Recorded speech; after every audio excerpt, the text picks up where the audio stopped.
मुख्यमंत्री पर सुशील मोदी ने निशाना साधा है। उन्होंने कहा है कि जेडीयू की उल्टी गिनती शुरू हो गई है। पीएम बनने का सपना देखना छोड़िए, नीतीश जी अपनी पार्टी को बचाइए।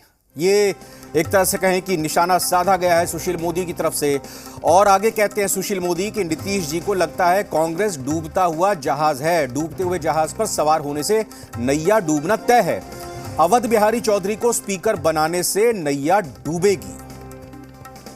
तो सुशील मोदी लगातार आक्रामक हैं, लगातार हमला बोल रहे हैं और एक बार फिर से उन्होंने ऐसे ही तीखे हमले किए हैं और सीधा मुख्यमंत्री नीतीश कुमार को निशाने पर लिया है। उनका कहना है कि जेडीयू की उल्टी गिनती शुरू हो चुकी है, पीएम बनने का सपना छोड़ दीजिए नीतीश जी। देखिए, कांग्रेस तो डूबता जहाज है। अब वो डूबते जहाज में और भी जितने लोग बैठे हैं, रोज कोई न कोई व्यक्ति छोड़कर और चला जाएगा। और उसी कांग्रेस के साथ नीतीश जी ने बिहार में समझौता कर लिया, गठबंधन कर लिया। और नीतीश जी को लगता है डूबता हुआ जहाज है, इस पर हम सवार हो जाएं तो शायद मुझे प्रधानमंत्री का मैं उम्मीदवार बन सकता हूं। तो इस समय तो जो कांग्रेस के साथ जाएगा, कल कांग्रेस की नहीं, जो जाएगा उसकी भी नैया डूबना तय है। इसलिए नीतीश जी को कोई बचा नहीं सकता। दूसरी बात ये कि आज विधानसभा में श्री अवध बिहारी चौधरी का जो स्पीकर के पद पर निर्वाचन हुआ है, अभी जनता दलियों की उल्टी गिनती शुरू हो गई। क्योंकि राष्ट्रीय जनता दल को केवल 5-6 विधायक चाहिए, स्पीकर उनका है। मांझी जी के 4 लोग कभी भी पाला बदल सकते हैं। एक बाई इलेक्शन, 2 बाई इलेक्शन है, तो केवल जनता दलियों की 2-3 विधायकों को भी राजद तोड़ लेगा तो उनकी मेमोरी कोई ख़त्म नहीं कर सकता, क्योंकि स्पीकर जो है वो राजद का है। तो इसलिए नीतीश जी अपनी पार्टी को बचाइए।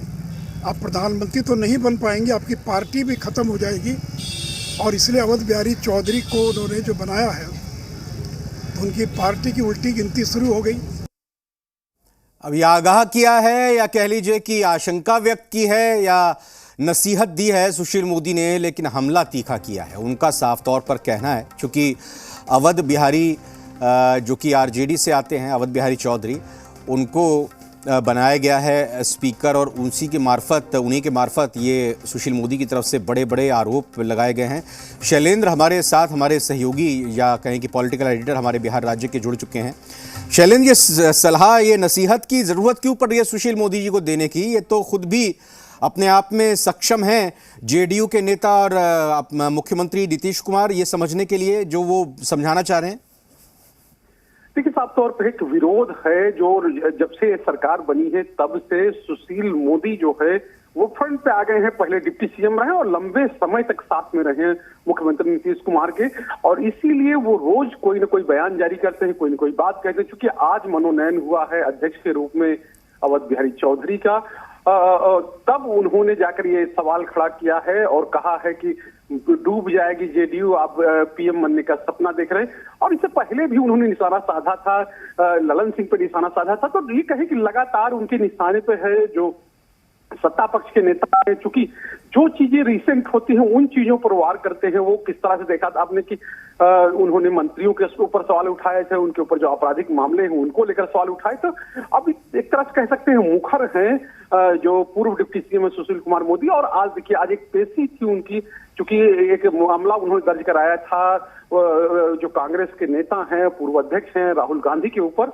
और उसको लेकर पेशी थी। उसके बाद ही उन्होंने पूरा ये बयान दिया है और साफ है कि उनके निशाने पे सरकार है और वो सरकार के खिलाफ कोई भी मौका छोड़ना नहीं चाहते। और हम लोगों ने एक चीज और बताया रविंद्र, की जिस तरह से आज सदन में जो हुआ, सदन में भी चीजें एक कहें कि अध्यक्ष का चुनाव हुआ था तो सब लोग अध्यक्ष को बधाई दे रहे थे, चाहे सत्ता पक्ष हो विपक्ष हो। लेकिन उसी दौरान जिस तरह से सवाल उठाया गया विपक्ष की ओर से, यानी विपक्ष के नेता हैं विजय कुमार सिन्हा जो इससे पहले अध्यक्ष थे विधानसभा के, उन्होंने कहा कि आप अध्यक्ष तो बन गए हैं, आपको हम समर्थन करते हैं, मर्यादाओं से सदन चलता है, लेकिन सदन की गरिमा को तार करने की कोशिश हो रही, सदन की गरिमा को खत्म करने की कोशिश हो रही, उसको रोकना होगा, उसको बचाना होगा। क्योंकि हमने जो एजेंडा तय किया था विशेष सत्र का, उस एजेंडे को बदल दिया गया, सरकार हस्तक्षेप कर रही है। तो इसको लेकर भी एक तरह से विवाद हुआ था और जी कई शैलेंद्र। जो पक्ष विपक्ष में चीजें चली थी। और ये कहें कि उसी क्रम में इस बयान को देखा जाना चाहिए कि जिस तरह सुशील कुमार मोदी है वो साफ तौर पर निशाना साध रहे हैं। और एक और महत्वपूर्ण बयान एक का मैं जिक्र करना चाहूंगा, कल जिस तरह से कहें कि विधान परिषद में हुआ, वहां सभापति का चुनाव हुआ था और वहां पर देवेश ठाकुर है उनको सभापति बनाया गया और उनके स्वागत में जिस तरह से जेडीयू के कोटे के एमएलसी हैं और वो भी सभापति की दौड़ में थे, गुलाम गौस ने कहा कि समाजवादी न ज्यादा दिन तक दूर रह सकते हैं और न ज्यादा दिन तक पास।